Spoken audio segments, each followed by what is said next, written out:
इहे अदा पा तोहरा जान कुर्बान बा।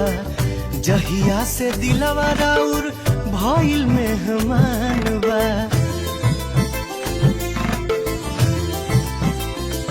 कई के बखान मालूम भेद सब खोलेला, लागेला लाज जब तू ऐसे न बोलेला।